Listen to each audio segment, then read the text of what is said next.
আল্লাহ রাব্বুল আলামিন বলছেন, দুনিয়ার মানুষ প্রথমে বুঝে নাও, যেই কোরআন শুনতে আসলে, যেই কোরআনের মজমায় হাজির হলে, ওই কোরআন তুমি যদি একবার বুঝে নাও, ওই কোরআন যদি হৃদয়ে ধারণ করে নাও, ওই কোরআন যদি বুঝে বুঝে মেনে নাও, আল্লাহ কোরআনুল কারীমের মধ্যে প্রায় 23টা আয়াতে কারিমা দিয়েছেন, যেখানে আল্লাহ কোরআনকে কেন্দ্র করে পরের স্টেপগুলাতে বান্দা কি নিয়ামত পাবে আল্লাহ জানিয়েছেন। আমি আপনাদের কাছে সূরা ইউনূসের 57 নম্বর আয়াতে কারিমা থেকে একটা আয়াত কেবল তেলাওয়াত করব। আল্লাহ এই আয়াতে কারিমার মধ্যে কেউ যদি কোরআনের কাছে আসে, কোরআনকে নিজের জীবনে ধারণ করে নেয়, আল্লাহ বলছেন কিছু না পাইলেও ওই বান্দার জীবনে সে 4টা নিয়ামত পেয়ে যাবে। আল্লাহ রাব্বুল আলামিন বলছেন, ইয়া আইয়ুহান নাস ক্বাদ জাআতকুম মাউইযাতুম মির রাব্বিকুম ওয়া শিফাউল লিমা ফিস সুদূর।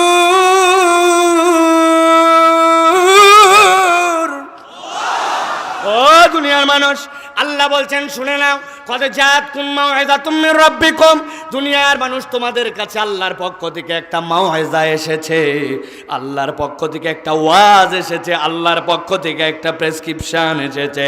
ওইটা আর কিছু নয়, ওইটা হচ্ছে কোরআন। দুনিয়ার মানুষ যেরকম প্রেসক্রিপশন থেকে 4টা ইনস্ট্রাকশন পায়, ওষুধটা কত পাওয়ারের হবে, ওষুধটা খাওয়ার আগে খাবে না পরে খাবে, ওষুধটা কতদিন মেয়াদে চলবে, আর যেই ওষুধটা তাকে দেওয়া হয়েছে এই ওষুধটার নাম কি, যেরকম লিখে দেওয়া হয়। আল্লাহ বলছেন কোরআন আমি আল্লাহর পক্ষ থেকে তোমাদের কাছে দিলাম, যদি কেউ কোরআন গ্রহণ করে নেয়, আমি রব্বুল আলামিন প্রেসক্রিপশনে যেরকম রোগীর জন্য ভালো মন্দ লেখা থাকে, আমার মুমিন বান্দারা কেমনে চলবে, মানুষ কেমনে চলবে, তার জীবনযাপন পদ্ধতি কেমন হবে, আল্লাহ বলছেন সবগুলো আমি কোরআনের মধ্যে প্রেসক্রিপশন আকারে উল্লেখ করে দিয়েছি। এখানে জিজ্ঞাসা করতে পারেন, আল্লাহ যে বললেন ইয়া আইয়ুহান নাস, ওই মানুষের মধ্যে তো আল্লাহ মুমিনের কথা কেবল বলেন নাই, মুসলমানের কথা বলেন নাই। এই গাইবান্ধার একটা হিন্দু মানুষ, তার জন্য কোরআন কেমনে উপকার করবে, জিজ্ঞাসা থাকবে কিনা? ভালো করে বোঝেন, আপনার জন্য একটা হিন্দু প্রতিবেশী আছে, ওই হিন্দু প্রতিবেশীর যেই সন্তান, ওই সন্তানটা হয়তোবা মাদকাসক্ত, হয়তোবা সে নেশার ঘরে চলে গেছে, ওই হিন্দুর ঘরেও যদি সন্তানটা নেশাগ্রস্ত হয়, তাহলে হিন্দু বাপ মায়ের জন্য সেটা চিন্তার কারণ, ঠিক কিনা? সেই লোকটাও পেরেশান, কারণ তার ছেলেটা এত খারাপ দিকে নিয়ে যেতে পারে না। কোরআন তাহলে তার জন্য কি নিয়ম দেবে? আল্লাহ বলছেন, কোরআন বলতেছে কমনলি জেনারেলি কোনো ধর্মীয় কারণে যদি কাউকে মাদক খেতে হয় তাহলে ভিন্ন কথা, কিন্তু কোনো ধর্মীয় কারণ যদি না থাকে, আল্লাহ বলছেন আল্লাহর জমিনে আল্লাহর আইন যদি প্রতিষ্ঠিত হয়, তো এখানে মদ এবং মাদকতা কেবল 31st নাইটের জন্য, এক রাতের জন্য বার বন্ধ নয়, বরং 12 মাসের জন্য আল্লাহর আইনে মদ এবং মাদকতা হারাম, ঠিক কিনা? সেই আল্লাহ বলছেন যদি মদ এবং মাদকতা হারাম হয়, তাহলে হিন্দুর ওই ছেলেটাও তো মাদকাসক্ত হতে পারবে না, ঠিক কিনা? আপনি বলেন মাদকাসক্ত ধরো, মদ পাইলে ধরো, যে যদি মদ খায় তাহলে তাকে আটকাও, কিন্তু আপনি কেন বলেন না যেই দিক দিয়ে মদ আছে ওই জায়গাটা বন্ধ করো, ঠিক কিনা? আপনার ট্রেন ছেড়ে আসছে পার্বতীপুর থেকে, সৈয়দপুর থেকে, আপনার ট্রেন যাবে খুলনা পর্যন্ত, একবার হিলিতে চেক, একবার সান্তাহারে চেক, একবার আত্রায় চেক, একবার জয়পুরহাটে চেক করে, আর এক এক গ্রুপ এক এক ধরনের মাদক বের করে। আমার কথা, এই ট্রেনে মাদক উঠলো কেমন করে? আপনি যদি বন্ধ করতে চান, আপনি যদি এইটাকে আটকায় দিতে চান, এটা যদি আপনি শেষ করে দিতে চান, তাহলে মাদক যেই দিক দিয়ে ঢোকে ওই বর্ডারটা আটকায়, ওই বর্ডারটা যদি কড়াকড়ি করে দেন, তাহলে এই জায়গায় জায়গায় দাঁড়ায় তো ট্রেন চেক করা লাগে না, আর মাদক তো জায়গায় জায়গায় উদ্ধার করা লাগে না। ইসলাম তাহলে বলে গোড়াতেই তুমি বন্ধ করে দাও। আল্লাহ রাব্বুল আলামিন বলছেন এই জন্য কদ জাআতকুম মাউইযাতুম মির রাব্বিকুম, তোমাদের কাছে আল্লাহর পক্ষ থেকে প্রেসক্রিপশন আসলো। এখন এই প্রেসক্রিপশনের কাজ কি? আমরা কোরআনের ব্যাপারে একটা মিসকনসেপ্টে ভুগি অনেক সময়। কোরআন কখনো আপনার জন্য মহাকাশের কোনো গ্রন্থ নয়, মহাকাশ বিষয়ক গ্রন্থ নয়। মহাকাশ বিষয়ক কিছু তথ্য আছে, কিন্তু এটা মহাকাশ শাস্ত্র নয়, ঠিক কিনা? কোরআনের ভিতরে গাণিতিক কতকগুলা কথা বলা আছে, আলাইহা 19। কোরআনের সিরিয়াল যদি পড়তে শুরু করেন 5555 নম্বর আয়াত, ওই আয়াতে কারিমার মধ্যে আল্লাহ ফিঙ্গারপ্রিন্টের কথা বলেছেন। আপনার ফিঙ্গারপ্রিন্ট যে 5555, এইটা গাণিতিক কিছু বিষয় আছে, কিন্তু কোরআন কোনো অঙ্কশাস্ত্র নয়, ঠিক কিনা? অনেকেই বলে তোর কোরআনে এই বিজ্ঞান আছে নাকি, তো ওই কোরআনে এই কেমিস্ট্রি আছে নাকি, ফিজিক্স আছে কিনা। কোরআন এই ধরনের কোনো গ্রন্থ নয়। আল্লাহ বলছেন কোরআনের মৌলিক কাজ কি হবে, ওই প্রেসক্রিপশনের ফায়দাটা কি হবে। আল্লাহ বলছেন শিফাউল লিমা ফিস সুদূর, আমি আল্লাহ কোরআনকে তোমাদের অন্তরকে ঠিক করার জন্য পাঠাইছি। কোরআনের কাজ আপনার অন্তর পরিবর্তন। কেন অন্তর পরিবর্তন দরকার? আল্লাহ রাব্বুল আমিন বলতেছেন যদি কার অন্তর ঠিক না হয় তার বাকি কোনো কিছুর মূল্য আল্লাহর কাছে নাই। নবীজি বলতেছেন ইজা সলুহাত সলুহাল জাসাদু কুল্লু ওয়া ইজা ফাসাদাত ফাসাদাল জাসাদু কুল্লু আলা ওয়া হিয়াল কলব। ও দুনিয়ার মানুষ জেনে রাখো, তোমার অন্তর যদি ঠিক না হয়, তোমার বাহ্যিক টাকা পয়সা ক্ষমতা দাপট বাহাদুরি এইগুলা আল্লাহর কাছে একটাও জান্নাতে যাওয়ার কারণ নয়। আল্লাহ কোরআনুল কারীমের মধ্যে বলছেন ইয়াউমা লা ইয়ানফাউ মালু ওয়ালা বানুন ইল্লা মান আতাল্লাহা বিকলবিন সালিম। ও দুনিয়ার মানুষ, আল্লাহ রাব্বুল আমিন বলছেন তোর আবার কিসের ক্ষমতা, কিসের আবার বাহাদুরি? তোর থেকে বড় বাহাদুর ফেরাউন ছিল। তোর কত টাকা কত পয়সা বেটা, তোর থেকে বড় টাকা কারুনের ছিল, ঠিক কি না? তোর আবার কত বড় প্রযুক্তি, বাপ রে বাপ, কত প্রযুক্তি দেখাও। তুমি মিশরের পিরামিডে যাও, 5000 বছরের আগের প্রযুক্তি, 3টা পিরামিড পাশাপাশি, প্রত্যেকটার কোন ত্রিভুজের মতো। আসমানের মধ্যে যে তারকা আছে, ওই 3টা তারকা মেপে মেপে একদম এক চুলে দিক ওদিক নাই, সিধা সিধা করে বানাইছে। লেজার প্রযুক্তি আসে নাই, কোনো আধুনিক কোনো প্রযুক্তি তখন আমাদের কনসেপ্টে ছিল না মনে হয়। আধুনিক বিজ্ঞানীরা বলছে এখন যদি ওই তারার থেকে লেজারও দেওয়া হয়, তারপরেও এতটুকু সূক্ষ্ম করা আমাদের দ্বারা হয়তো সম্ভবত না, যতটুকু এই 4-5 হাজার বছর আগের ওই বিজ্ঞানীরা ক্ষমতা দিয়া পাওয়ার দিয়ে তাদের যে পিরামিড বানাইছে। সুতরাং আপনি যে খুব বড় প্রযুক্তিবিদ হয়ে গেছেন, আপনার থেকে আর আপডেট মানুষ নাই, এইরকম ভাবার কোনো কারণ নাই। ক্ষমতা আপনার কথা, আপনি 10 তলা 20 তলা বাড়ি বানাইছেন, আপনি কওমে সাদ, কওমে আমুদ, কওমে সামুদের যেই জায়গাগুলি আছে ওইগুলাই যদি আপনি যান, যাওয়ার পরে দেখতে পাবেন তারা পুরা পাহাড়টাকে কাটার পরে একটা খাম্বা বানাইছে, খাম্বা বানানোর পরে কান্দে করে নিয়ে আসছে। এখন পর্যন্ত স্থাপত্যগুলা দেখলে দেখা যায় একটা খুঁটি একাই 3 তলার সমান। আপনার তো 3 তলা পর্যন্ত আরসিসির কলামকে কমসে কম 6 বার ঢালাই দেওয়া লাগে। আল্লাহ এই জন্য বলছেন ইয়াউমা লা ইয়ানফাউ মালু ওয়ালা বানুন ইল্লা মান আতাল্লাহা বিকলবিন সালিম। ওই দিন আসার পরে তোমার অন্তরের দাম বেশি হবে, যার অন্তর ফিট হবে, যার অন্তর ফিটনেস সার্টিফিকেট পাবে, আল্লাহ বলছেন ওই অন্তরের কারণে ওই ব্যক্তিটা জান্নাতে যাবে। সুবহানাল্লাহ। অন্তরের ফিটনেস যদি আপনি অর্জন করতে চান, কোরআনের ব্যতিক্রম আর কিছু নাই। আপনি লম্বার বড়াই দেখান, আরে কত লম্বা আপনি দেখছেন? জীবনে একটা লম্বা দেখছি আমি। মক্কা শরীফে তাওয়াফ করতেছে, হঠাৎ করে একটা হাত আসে খালি গালের এখানে ঘুতা। ভাই বাঙালি 2টা জিনিস সহ্য করতে পারে না, একটা হচ্ছে গালে ঘুতা, আর একটা গেডি ধরা। বোঝেন তো? ঘাড় ধরলি মানে কিছু না পারলেও ধাক্কা অন্তত একটা দিবে, পরে হয়তো ডবল মার খাবে, কিন্তু ঘাড় ধরার জন্য ধাক্কা একটা দিয়ে নিছে, ঠিক না? আর যদি গালে লাগে, ইজ্জতে লাগে, কথা বলেন। এখন ওই লোক আমারে গুতাই, আমি চিন্তা করছি কাবা ঘরের মধ্যে তো সবর করা লাগবে, কিন্তু কতক্ষণ? অনেকক্ষণ পরে চিন্তা করলাম সবর করি যা করি, লোকটারে অন্তত দেখে নেই। ডান দিকে তাকালাম, দেখি লোক নাই। আরে ভূতায় আমারে লোক নাই কেন? উপরে তাকায় দেখে আমার থেকে 2 হাত উপরে। আসলে ওই লোক ঘুতায় না, ওই লোক এত আমার থেকে উঁচু আর আমি এত বাটু, এই জন্য ও স্বাভাবিক চললে আমার এখানে গুতা খায়। কালো লোক কত দেখছেন? একদিন টিভির মধ্যে দেখি খেলা হচ্ছে, আমি দেখি কিরে প্লেয়ারের মুখ দিয়ে আলো জ্বলে কেন? খানিকক্ষণ পরে দেখি আসলে না ওয়েস্ট ইন্ডিজের প্লেয়ার, হেলমেটের ভিতরে যখন চুইংগাম চিবাই দাঁত এরকম করলে তখন আলো জ্বলে। দেখছেন না আপনারা? তাহলে দুনিয়ায় এই সাদা কালো ছোট বড়, এই ধনী গরিব, এইগুলাই একটাও আপনার জান্নাতে যাওয়ার কারণ বা বারণ নয়। ইন্না আকরামাকুম ইনদাল্লাহি আতকাকুম। আপনার হৃদয়টা আল্লাহর জন্য কতটুকু নিবেদিত, আল্লাহকে কতটুকু ভয় করেছে, এইটাই আপনার জান্নাতে যাওয়ার কারণ বা বারণ। আর এইটা কোরআন ছাড়া পরিবর্তন করার কোনো সুযোগ নাই, ঠিক কি না? আপনার হৃদয়ে যদি ফিটনেস না থাকে, আপনার কোনো ভ্যালু নাই। হঠাৎ করে সেনাবাহিনীর থেকে ঘোষণা দিছে একজন লোক নিবে, বাহিনীতে লোক নিয়োগ হবে। শর্ত কি? শর্ত হচ্ছে এসএসসি পাস, সেকেন্ড ডিভিশন থাকা চলবে না, ফৌজদারি মামলা নাই। বুক ফুলালে বুক হতে হবে 37 ইঞ্চি। বাবা, একজন বলছে আমার এইচএসসি পাস, সবগুলা ফার্স্ট ক্লাস, 6 ফিট লম্বা, ফৌজদারি বাপদাদার জন্মের কারণ আমি কেস নাই, বুক ফুলালে 42। আবেদন দিয়ে দিছে। আবেদন দেওয়ার পরে ঢাকা থেকে কল করছে, সার্টিফিকেট দেখা। ওরে বাবার, এসএসসি চাইছিলাম, এসএসসি পাস।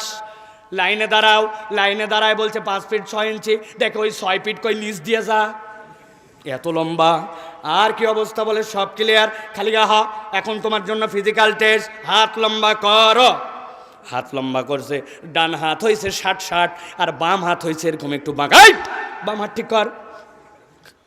এটা অনেক কষ্ট করে এইটুকু হাত কাঁপে। কয় কি ব্যাপার? কয় স্যার, জন্মের থেকে আমার বাম হাতটা একটুখানি বাঁকা। বুঝে থাকলে গাইবান্ধার লোক বলেন। চাইছে এসএসসি, আছে এইচএসসি, চাইছে সেকেন্ড ডিভিশন, আছে ফার্স্ট ডিভিশন, চাইছে 5 ফিট 6 ইঞ্চি, আছে 6 ফিট, কোন রকম তার ফৌজদারি কেস নাই। বুক চাইছে 37, আছে 42, কিন্তু ডান হাত সোজা আর বাম হাত যদি একটুখানি বাঁকা হয় জন্ম থেকে, ওই লোকটাকে কি সেনাবাহিনীতে নিবে? কথা বলে, নিবে? তাহলে বুঝে রাখেন, আপনার আমার জিন্দেগিতে যত ভং ঢং, যত ধরনের আনুষ্ঠানিকতা, যত ধরনের কারবার, জামা কাপড়, চলাফেরা, স্ট্যাটাস, মর্যাদা, বাপ রে বাপ, দুনিয়ার ভালো করে আজকের কনসেপ্ট ক্লিয়ার করে নিয়ে যান। এইগুলাই একটাও আপনার জন্য ফিটনেস সার্টিফিকেট নয়। আপনার ফিটনেস সার্টিফিকেট আপনার অন্তরটা সালিম, আল্লাহর জন্য নিবেদিত, পূর্ণাঙ্গ মুসলমান হতে পেরেছে কিনা। আপনার অন্তরকে মুসলমান বানাইতে চাইলে আল্লাহ বলছেন কোরআনের প্রেসক্রিপশন তোমারে নেওয়া লাগবে।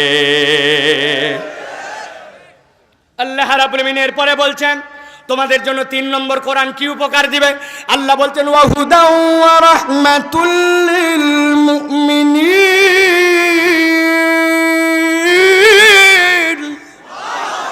ও দুনিয়ার মানুষ, এই কোরআন তোমার জন্য হুদা হবে। কি হবে? আরে এইটা বললেও 30 সওয়াব পাবেন। বলেন কি হবে? কারণ হুদা শব্দটা কোরআনের শব্দ, প্রত্যেকটাতে 10টা, আল্লাহ এটাকে 700 গুণ বাড়াতে পারেন। বলেন কি হবে? হুদা মানে পথ প্রদর্শন। কিন্তু তাফসিরে তাবারির ভিতরে মুফাসসিররা বলছেন এই হুদা হচ্ছে কোরআনের একটা নাম। কোরআনের নাম হচ্ছে নূর। হুদাও মানে হচ্ছে নূর। কোনো ব্যক্তি যদি কোরআন গ্রহণ করে, কোরআন ওই ব্যক্তির জন্য আলো হয়ে যাবে। এই আলোর কাজ কি হবে? দুনিয়ায় যত আলো আছে সবগুলা পরনির্ভরশীল। কি নির্ভরশীল? কথা বলেন। হুজুর বুঝলাম না। এই যে আলো জ্বলতেছে আপনাদের পিডিবি তো নাকি পল্লী বিদ্যুৎ, এখনই যদি এইটা বন্ধ করে দেয় পল্লী বিদ্যুৎ, আপনার ফুটানি শেষ। বলবেন হুজুর আমাদের জেনারেটর রেডি করে রাখছে উজ্জ্বল ভাই, জেনারেটর আপনার রেডি আছে, ডিজেল নাই, জেনারেটর চলবে। হুজুর গাইবান্ধার লোক, আমি আরো এক ধাপ আগায়, আমরা সোলার। ও ভাই, ওই আকাশের যেই সূর্য, ওই সূর্যটা আপনার আমার বাপদাদার নয়। ওই সূর্য যদি না থাকে, সোলারেরও কোনো দাম নাই। কিন্তু একমাত্র সেলফ সাফিসিয়েন্ট আলো, সেইটা হচ্ছে কোরআন। আল্লাহ বলছেন এই কোরআন হচ্ছে হুদা। আর এই আলোর কাজ কি হবে? আল্লাহ বলছেন ওয়া রাহমাতুল লিল মুমিনিন। এটা মুমিনদের জন্য আল্লাহর পক্ষ থেকে রহমত। সুবহানাল্লাহ। রহমত মানে কে? রহমত মানে দয়ার জি না। এই জায়গায় এই রহমত মানে এইটা নয়। ভালো করে পরিষ্কার ধারণা নেন। আপনি এই গাইবান্ধা টার্মিনাল থেকে ঢাকার উদ্দেশ্যে রওনা দিয়েছেন। ঢাকা যাওয়ার জন্য আগে পলাশবাড়ি যাওয়া লাগবে, ঠিক কিনা? এরপরে মেন রোডে উঠছেন, রংপুর বগুড়া হাইওয়ে। আপনার কুয়াশাচ্ছন্ন পরিবেশ। ওই পরিবেশে একজন ড্রাইভার রাস্তা হয়তো দেখে, কিন্তু ড্রাইভারকে ঠিক মতো ইনস্ট্রাকশন দেওয়ার জন্য সড়ক ও জনপথ থেকে কতগুলা সাইনবোর্ড লাগানো আছে। হঠাৎ করে হেডলাইট পড়ছে, পড়ার সাথে সাথে ওইটা জ্বলে উঠছে। আসলে কি ওই সাইনবোর্ডের মধ্যে আলো আছে? ভাই আপনারা কথা বলেন না। সাইনবোর্ডের মধ্যে আলো আছে, বরং রিফ্লেক্টর, আপনার আলো পরেও আলো জ্বলায় উঠছে, ঠিক কিনা? চিহ্নটা হচ্ছে এরকম এরকম এরকম তিনটা। ড্রাইভার বুঝতে সোজা যাওয়া যাবে না, এখন যদি সোজা যাই তাইলে আমার গাড়ি তো নিচে নেমে যাবে। অতএব গাড়ি চালানোর জন্য আস্তে করে স্টিয়ারিং বামের দিকে নেওয়া লাগবে। কিছু দূর যাওয়ার পরে বামের থেকে ডানের দিকে চিহ্ন দেওয়া আছে, আলো জ্বলে উঠছে, পথ পাইছে, দেখার সাথে সাথে না আস্তে আস্তে স্টিয়ারিং ডানে ঘোরান লাগবে। কিছু দূর যাওয়ার পরে এরকম ত্রিভুজের মধ্যে কালো একটা চিহ্ন দেওয়া। ড্রাইভার চিন্তা করছে, এখন 100 গাড়ি চলছে, যা আগের থেকে স্পিড কন্ট্রোল কন্ট্রোল কন্ট্রোল, কারণ সামনে যাওয়ার পরে স্পিড ব্রেকার আছে। আমি যদি 100 যাই স্পিড ব্রেকারে মারি তাইলে আমার গাড়ি রাস্তায় থাকবে না, ড্রেনে পড়বে, ঠিক কিনা? এই যে গাইডলাইন, এই যে ইনস্ট্রাকশন, এইটা যদি আপনি বুঝতে ভুল করেন বা মানতে ভুল করেন আপনার সমস্যা হবে। এক ড্রাইভারে জিজ্ঞাসা করছে, তুই অ্যাক্সিডেন্ট করলি কেমনে? কই আমার দোষ নাকি, আমার মালিক বলছে কখনো তাড়াহুড়া করবি না, সামনে কেউ সাইড চাইলে সাইড দিবি। আমি প্রথমে বেবি সাইড দিছি, সিএনজি দিছি, ট্রাক দিছি, বাস দিছি, এরপরে ব্রিজ সাইড দিয়ে নদীতে পড়ে গেছি। আরে বেকুব, তুই ব্রিজ সাইড দিলি কেন? ওই জায়গায় চিহ্ন দেওয়া ছিল যে এরকম করে ব্রিজের। আরে বেকুব, ওই চিহ্নর মানে সামনে সরু সেতু, রাস্তা যত বড় হয়েছে ব্রিজ যত বড় হয় নাই। তুই সাইডের তে ব্রিজে ঢুক, ওই মনে করছে ব্রিজের চিহ্ন দেখে ব্রিজ বোধহয় সাইড দেওয়া লাগবে। এখন যদি ব্রিজ সাইড দেয় তাহলে গাড়ি কি রাস্তায় থাকবে? আমার আল্লাহ বলছেন ওয়া রাহমাতুল লিল মুমিনিন, কোরআন তোমার জন্য আলো। তোমার অন্তরে যদি একবার এই আলো ঢুকে যায়, কোরআন তোমাকে গাইড করবে, ডানে যা, বামে যা, সামনে যা, পিছনে যা, জোরে যা, আস্তে যা। কোরআন আপনাকে গাইড করে করে এই দুনিয়া থেকে কবর, কবর থেকে পরকাল, এরপরে জান্নাত পর্যন্ত নিয়ে যাবে। আল্লাহ বলছেন কোরআনের মৌলিক কাজ হচ্ছে মানুষকে জান্নাতে ঢুকানো। সুবহানাল্লাহ। তাহলে কোরআনের মাহফিলে আসলে লাভ আছে না নাই? বুঝে বলেন, আছে না নাই? কম না বেশি? বুঝে না না বুঝে? এইটা হচ্ছে কোরআনের লাভ আপনার আমার জন্য। অতএব আজকের মাহফিলে যারা এই শীত উপেক্ষা করে আসছি, নিশ্চয়ই এই মাহফিল আমাদের লাভের কারণ, ঠিক কিনা? আলহামদুলিল্লাহ। তাহলে আমরা কিছু কথা বলবো। অনেকেই ধারণা করছেন ওয়াজ বোধহয় শুরু হয়ে গেছে, না? ওয়াজ শুরু হয় না তো বলে হুজুর এতক্ষণ করলেন কি আপনি, নাকি এতক্ষণ একটা আল বানলাম। আল,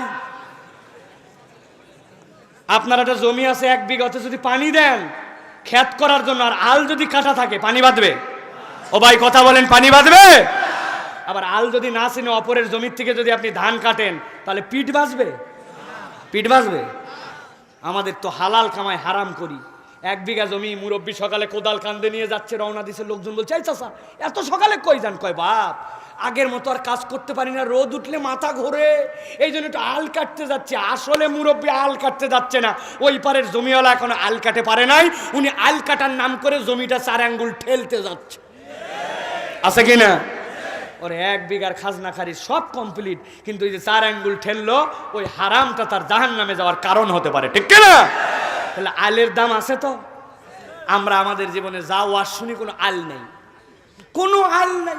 আসলাম, কোনো পয়েন্ট নাই, বক্তা খানিকক্ষণ হাসালো, কাঁদালো, এরপরে সুর ধরলো, গজল গাইলো, এরপরে মজা করলো। আপনিও বাড়িতে যে বলেন যেমন জমাইছে সেরকম ফাটাইছে। বউ হয়তো জিজ্ঞাসা করো কি জমালো আর কি ফাটালো, বলো তা তো বলতে পারবো না, কিন্তু কান্দে ফেলেছিলাম বউ, বহুদিন পর কান্দে ফেলেছিলাম। কি শুনে কানলি তুই? মিথ্যা কথা শুনে কানছিস, ঠিক কিনা? বানানো কথা শুনে কানছো তুমি। আল্লাহ রাব্বুল আলামিন আমাদেরকে আলের মধ্যে একটু কোরআন শোনার তৌফিক দেন, বলেন আল্লাহুম্মা আমিন।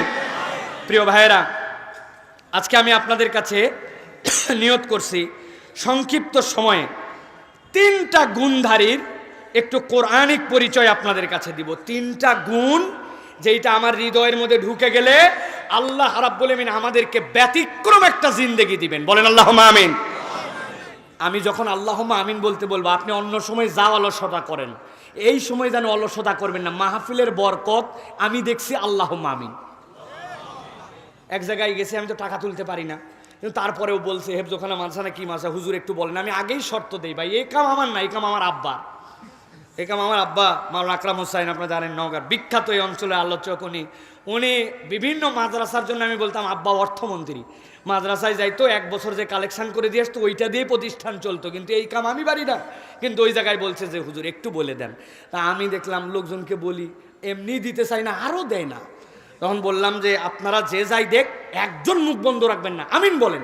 তো এই পাশে ছিল মাইকালা, ও তো প্রত্যেক মাহফিলে যায়, খালি ওই তো মনে করছে কিয়ামত হয়ে গেছে, হুজুর এত বল আমিন, বল আমিন বলছে। এই আমিন বলতে দেরি আল্লাহর কি কাম জানি না, একজন বলছে হুজুর আমি 5,000 টাকা দিব। তো এই আমিন যে বরকত, এটা আমি আন্দাজে বলতেছি না, এটা বুঝে সুঝে বলতেছি। এই জন্য যা বলা হবে আমিন বলবেন, আমিনের সাথে ফেরেশতার আমিন মিললে আমাদের তকদির খুলে দেবে। বলেন আল্লাহুম্মা আমিন। হয় না, আরো জোরে আল্লাহুম্মা আমিন। দাঁড়ায় আছেন যারা আল্লাহুম্মা আমিন, বসে আছেন আল্লাহুম্মা আমিন। চলেন তাহলে আমরা কোরআন থেকে 3টা মোটিভেশন নিব। টাইম কতক্ষণ? Time 36 minute. কয় মিনিট? 3 বারাং 36, 11টায় মাহফিল ক্লোজ ইনশাআল্লাহ। আছেন তো আপনারা? প্রিয় ভাইয়েরা, দেখেন দুনিয়াতে আমরা যত মোটিভেশন নেই, এই মোটিভেশনগুলো ম্যাক্সিমাম ফেক, ম্যাক্সিমাম মিথ্যা। সিনেমায় দেখায় প্রেম আর প্রেম, ওরে ভালোবাসা, হাত কাটে, ওর হাত কাটা দেখে নিজেরটাও কাটছে, কাটে 2 জন ধরছে। বেকুব জানে না যে জগৎ আগাইছে, কাটার পরে রক্ত বাড়ায়, এক রক্ত আরেক রক্ত ভিতরে ঢোকে না, এই বেকুব জানে না। বাঙালি এটাতেই মজে থাকে, what a love, totally it's a love story. আরে ফেক। যেই লোক এত লাভ লাভ দেখাইছে সিনেমার মধ্যে, এত সিনেমা দেখায়, প্রত্যেকের সংসার 1টা 2টা 3টা, একটার সাথে মিল নাই। 1 বছর বিয়ে করে আর 1 বছর ভাঙ্গে, ঠিক কিনা? এত তাদের চরিত্রিক দুর্বলতা। বিয়ে করছিস কর ভাই, অন্তত বউটা ধরে রাখ, বউ ধরে রাখে না, বাচ্চা হওয়ার পর এগুলোর বিদায় করে দেয়, তাই না? শায়েখ ইশারা দিছেন প্রশ্ন উত্তরের মধ্যে বিষয়ে। অতএব প্রিয় ভাই, যাদেরকে আমরা মোটিভেশন মনে করছি, এরা প্রকৃত আমাদের জন্য মোটিভেশনাল কিচ্ছুই নাই, এরা আপনার আমার জন্য প্রতারক, ইমানের প্রতারক, আমলের প্রতারক। ওরা শয়তানের এজেন্ট হিসেবে আপনার আমার হৃদয়ে আসছে। বাস্তব জীবনের সাথে তাদের এই কর্মকাণ্ডের কোনো মিল নাই। যদি মিল থাকেও তারপরেও যে হারাম জিনিস যেটা তারা করে দেখাচ্ছে, এইটা ইসলাম অ্যালাউ করে। আল্লাহ রাব্বুল আমিন বলছেন, খুব বুঝার বিষয়, আমি 3টা পয়েন্টের কথা বলবো, হৃদয় দিয়ে যদি ধারণ করে নিয়ে যেতে পারেন, আজকের এই গাইবান্দার আলোচনা আপনার আমার জীবনের জন্য টার্নিং পয়েন্ট হয়ে যেতে পারে। আল্লাহর নবী একজন ছিলেন, হযরতে আইয়ুব আলাইহিস সালাম। আল্লাহর নবী আইয়ুব আলাইহিস সালাম 1 বছর 2 বছর নয়, 18 বছর অসুস্থ ছিলেন। 18 বছরের অসুস্থতার জিন্দেগিতে আল্লাহ রাব্বুল আমিনের কাছে কখনো কোনো অভিযোগ করেন নাই, কোনো রকম মন্তব্য করেন নাই। আল্লাহর জন্য ডেডিকেটেড ছিলেন। আল্লাহ দিয়েছেন, দেখি তো অপেক্ষা করি। পরিবার পরিজন সব হারায় গেছে, ডান বাম থেকে সবাই সরে গেছে। তাফসিরের ভিতরে আসছে কেবল 3 জন মানুষ তার পাশে ছিল। একজন হচ্ছেন তার স্ত্রী, আর 2 জন হচ্ছেন তার 2 বন্ধু। একজন সকালে আসতো, খাবার দিয়ে সন্ধ্যা পর্যন্ত থাকতো, সন্ধ্যার সময় আসার পরে খাবার দিয়ে বাকি জন চলে যাইত।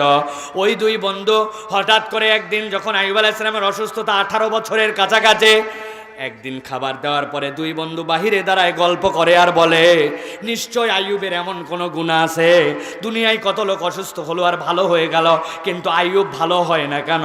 আইয়ুব এমন কোনো গুনাহ করছে যেই গুনার কারণে আল্লাহ আইয়ুবকে ভালো করে না।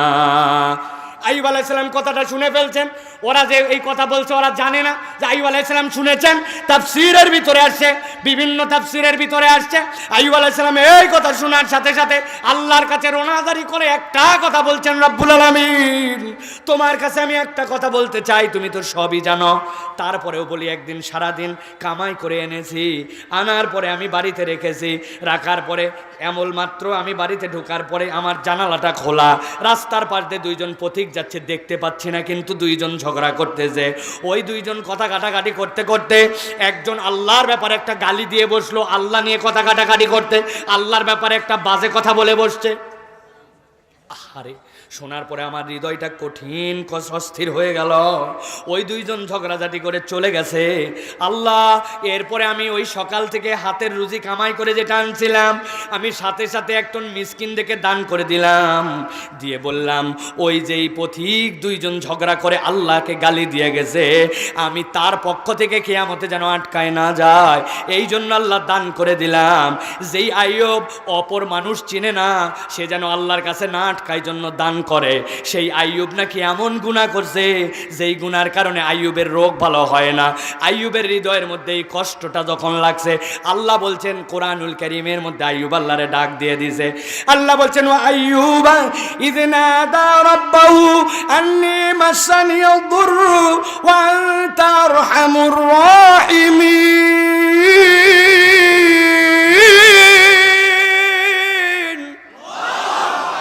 আল্লাহর কাছে বলছে, আয় রব্বুল আলামিন, ভালো করে কথা বুঝেন, আয় রব্বুল আলামিন। আইয়ুব বলতেছেন, আমি অসুস্থ, অথবা আমাকে সুস্থ করে দাও, ভালো ডাক্তারের ব্যবস্থা করে দাও, রোগবালাইগুলা সারায় দাও, দ্রুত সুস্থ করো, এমন ডাক্তারের শরণাপন্ন করাও যেই ডাক্তারের প্রেসক্রিপশনে আমারে ভালো হবে না। আল্লাহ, আমি অসুস্থ, আর তোমার কাছে আবেগ ভরা কণ্ঠে বললাম, ওয়া আনতা আরহামুর রাহিমিন, সকল দয়ার দয়া তোমার থেকে আসে, তোমার থেকে বড় দয়া আর কেউ করতে পারে না। আল্লাহ রাব্বুল আমিন বলছেন, আল্লাহ আইয়ুবের এই ডাকটা এমনভাবে কবুল করলেন, আইয়ুব আলাইহিস সালামের স্ত্রী আইয়ুবের হাত ধরে ধরে ওয়াশরুমে নিয়ে যান, আইয়ুব আলাইহিস সালামকে বাথরুমের মধ্যে ঢুকাই দিয়ে আসছেন, আবার বসে আছেন দূরে, যখন আইয়ুব আসবে তখন হাত ধরে আবার নিয়ে যাবেন। আইয়ুব তো আসে না, আইয়ুব তো আসে না। ব্যাপারকে আইয়ুব আলাইহিস সালাম যখন বাথরুম থেকে কেবল বেরিয়েছেন, আল্লাহর ফেরেশতা তার কাছে চলে আসছে। আসার পরে আল্লাহর ফেরেশতা বলছো, আইয়ুব আপনার তো অনেক কষ্ট, কিন্তু একটা কাজ করা লাগবে। কি কাজ? আপনার ডান পাটা একটু উঁচু করতে পারবেন? ধাপ দিয়ে তো ছেঁচড়ায় ছেঁচড়ায় যায়, শরীর ভালো না, পরেও যেতে পারে, কিন্তু একটু কষ্ট করে এই পর্যন্ত এই পর্যন্ত। আল্লাহ বলতেছেন, আমার পক্ষতে ওহি করেন, ওর কুদবিরিজলিকা হাযা মুগতাসালুম বারিদুন ওয়া শারাব। আইয়ুব পা তুললেন, একটু গোড়ালি দিয়ে বাড়ি দিলেন, আল্লাহ সাথে সাথে নিচ থেকে পানি বের করলেন।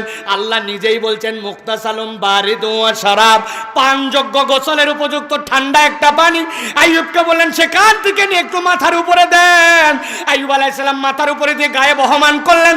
এক সেকেন্ড দেরি হয় না, আইয়ুবের 18 বছরের অসুস্থতা দূর করে আল্লাহ আইয়ুবকে হারানো যৌবন দ্বিগুণ গুণ দান করে দিয়ে আল্লাহ আইয়ুবকে সুস্থ করে দিলেন। আইয়ুব আলাইহিস সালামের স্ত্রী অপেক্ষা করছেন, স্বামী আসে না কেন? খানিকক্ষণ পরে দেখেন একটা ছেলে একদম তার স্বামীর মতোই দেখতে, সামনে দিয়ে যায়। আমার কথা না, তাফসীর ইবনে কাসিরের কথা, তাফসীরে তাবারির কথা, ইবনে আশুরের কথা। মাথার ঘোমটা টেনে দিয়েছেন, দিয়ে বলছেন, ও যুবক, দেখে তো ফেলছি একবার তোমাকে, কিন্তু শোনো, আমার স্বামী যখন ইয়াংকালে ছিল, ঠিক তোমার মতো এরকম তাগড়া যৌবন দেখতে ছিল। আমার একটা স্বামী অসুস্থ, দেখছো নাকি? আইয়ুব আলাইহিস সালাম বলছেন, এই বেটি মাথার কাপড় তোলো, আমি তোমার স্বামী আইয়ুব, আল্লাহ আমারে ক্যাব বলে সুস্থ করে দিয়েছে। আল্লাহু আকবার। আমার আল্লাহ রাব্বুল আলামিন বলছেন, আইয়ুবের এই ডাক যখন শুনলেন, আল্লাহ কিভাবে শুনলেন?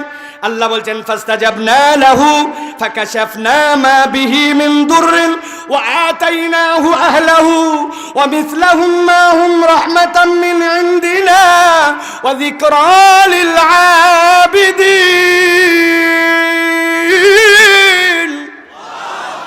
আমার আল্লাহ রাব্বুল আলামিন বললেন, ও দুনিয়ার মানুষ শোনো, আল্লাহ আইয়ুব আলাইহিস সালামের ডাক শুনে ফেললেন। সুবহানাল্লাহ। আইয়ুব আলাইহিস সালাম কাবল বলছেন, আমি অসুস্থ, কিন্তু আল্লাহ দ্বিগুণ দ্বিগুণ বাড়ায় দিলেন। আল্লাহ রাব্বুল আলামিন বললেন, ফাকাশাফনা মা বিহি মিন দুররিন, শারীরিক যা অসুস্থতা ছিল আল্লাহ দূর করে দিলেন। ওয়া আতাইনাহু আহলাহু, তার পরিবারকে তার কাছে ফিরায় দিলেন। মুফাসসিররা ব্যাখ্যা করছেন, পরিবার ফেরানো মানে কি? যারা আত্মীয় স্বজন দূরে চলে গেছিল সবাই আবার আইয়ুবের কাছে আসলো। আরেক দল বলছেন, না না না, এই আহলাহু মানে ভিন্ন কথা। আইয়ুব আলাইহিস সালাম অসুস্থ অবস্থায় একবার বইয়ের উপরে রাগ করে একটা কথা বলছিলেন। কি বলছিলেন? সুস্থ খালি হয়ে নেই, 100টা বাড়ি লাগাবো তোমারে। রাগ করছেন একদিন, এখন চিন্তা করছেন হারানো যৌবন ফিরলো, সব ফিরলো, এখন বউরে তো মারা লাগবে, যেহেতু কসম করে বলছেন ওইটা যদি না করি বিপদ। আর আল্লাহ আগে যা ফিটনেস রাখছিল, এখন ডবল ফিটনেস, 100টা না গোড়া 5 দিলে এই বান্দি বিদায়। আল্লাহ রাব্বুল আমিন বলছেন আমার কথা নয়, কোরআনের কথা। আল্লাহ বলছেন আইয়ুব আপনি কি কত জোরে মারবেন বলছেন নাকি না, কত মোটা বাটাম দিবেন বলছেন নাকি না। তাহলে 100টা ঝাঁটার শলাকার মতো শলাকা নেন, নেওয়ার পরে পিঠের মধ্যে একটুখানি ছোঁয়ান, মারাও হলো 100টাও হলো, আল্লাহ রাব্বুল আমিন আপনার এই রকম করে উদ্ধার করে দিবে। وآتيناه أهله ومثلهم معهم رحمة من